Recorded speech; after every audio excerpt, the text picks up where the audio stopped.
Deixa eu te perguntar, e nesse caso, esse exemplo que você deu, desse que já trabalhou, conseguiu ali se lapidar, foi um espírito bom, ele passa a reencarnar em outro mundo ou ele continua vindo nesse? Essa aqui é uma pergunta muito legal, eu acho que foi bom você perguntar. O que acontece? Quando nós falamos de mundo de regeneração, nós temos que entender que nós somos desse planeta. E todos aqueles que lutarem para aqui continuarem, lutarem para aqui melhorarem, eles vão continuar por aqui. E com a responsabilidade desses, que eu falei que muitos já melhoraram, já retornaram, fizeram coisa e retornaram à pátria espiritual. Você acha que eles vão ficar lá só esperando agora? Tocando harpa. Agora eu vou esperar o mundo de regeneração. Não, eles vão trabalhar. Eles vão trabalhar arduamente mesmo, nas zonas umbralinas, vão trabalhar nas casas espíritas, incentivando, ajudando nos passos, ajudando na intuição, ajudando na inspiração, ajudando seus tutelados, ajudando seus parentes, seus amigos. O trabalho deles vai ser incessante e eles vão trabalhar, e isso é relevante para que ele possa continuar aqui. Então, o trabalho, o processo da regeneração, da transformação, para que possa adquirir a condição de estar aqui num planeta de regeneração, não se limita aqui na Terra. Retornou à pátria espiritual, continue trabalhando. E se houver necessidade de retornar, nem que seja por pouco tempo, vai retornar, e assim por diante. É isso que faz. Então, como eu disse, muitos foram que conseguiram. Mas muitos foram também os que não conseguiram. E não conseguiram por quê? Porque muitos deles foram, foram atraídos, foram negligentes com os seus objetivos de melhorar e se deixaram cair por suas tendências, gerando dor, sofrimento pelos erros que cometeram na sua juventude, na sua adolescência, na juventude, na idade adulta e por uma série de outras coisas que a gente ainda vai até comentar daqui para frente. Mas muitos desses falharam nisso aí. E o que aconteceu com essas falhas? Eles provocaram dores para si mesmos, provocaram dores para os seus familiares, provocaram dores para aquelas pessoas que os amam e provocaram dores naquelas pessoas que eles também amam. E as causas desse sofrimento, com certeza, está justamente aonde?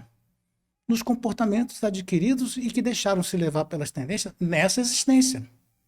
As dores e os sofrimentos estão sendo vistos aonde? Aqui.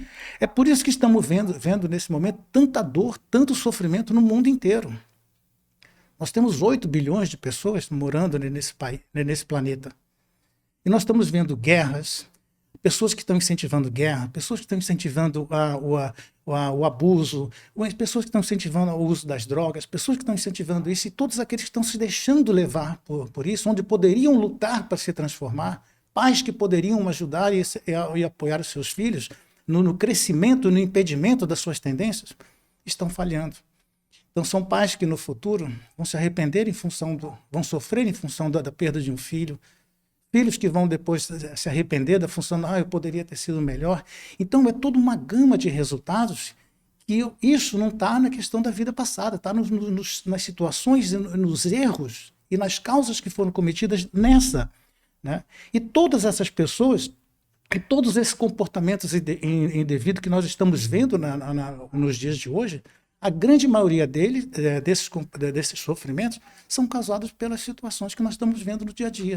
E deixa eu te perguntar, você falando sobre essa questão do pai e dos filhos. Então, muitos pais, às vezes, que se queixam por uma procedência do filho, por uma falta de atenção. Às vezes eu lembro até nos livros do Humberto de Campos que o espírito volta querendo se comunicar com os filhos, que os filhos estão brigando pela herança, pensando só no materialismo. E aí o espírito reconhece que ele incentivou os filhos só para aquela área. Então, quando a pessoa fala assim, eu devo ter atacado pedra na cruz na outra encarnação. Esse tipo de relação com o meu familiar aqui, com o meu filho, é resgate de outra vida. Nem sempre. Não. Ele poderia ter mudado a história se tivesse tido um pouco de atenção com o filho ainda no início. Éder, uma coisa que nós temos que entender. O sofrimento, ele não acaba com a morte física. Ele continua existindo. Então, o que acontece? Esse pai, como você está trazendo como exemplo, que morreu, que deixou toda aquela coisa, não teve uma formação ideal para os seus filhos, que estão brigando pela herança. Esse pai, ele está sofrendo ainda. E esse sofrimento que ele está tendo no plano espiritual, e onde é que estava a causa desse sofrimento? Na existência que ele teve. Na última e que ele existência. continua na última existência que ele teve e na existência que ele está tendo agora no plano espiritual, que ele está vendo o sofrimento, está vendo o erro e provavelmente está se arrependendo de não ter feito. Se ele tivesse vivo ainda ele estaria com o mesmo tipo de sofrimento. Não é porque ele morreu que ele vai falar, poxa, eu errei. Tudo bem, sabe? Então, o que acontece? E esse tipo de coisa que a gente tem que entender. Não, o sofrimento não acaba com a morte. O sofrimento continua. Porque o espírito vai ver seus filhos brigando, o espírito vai continuar vendo as coisas que ele fez, os erros que ele fez. Poxa, eu poderia ter vivido mais, eu poderia ter feito isso, eu poderia ter feito aquilo. E isso acontece tanto em vida quanto depois que retorna. Então nós precisamos entender que existem milhares e milhares de espíritos bons que nos ajudam nesse processo. O que você achou desse corte? Coloca aqui nos comentários a sua opinião sobre esse tema. Para ver o episódio completo, é só pesquisar Recomeçar Podcast Espírita. E caso tenha ficado alguma dúvida sobre a doutrina espírita, é perfeitamente normal. Procure ler as obras de Allan Kardec.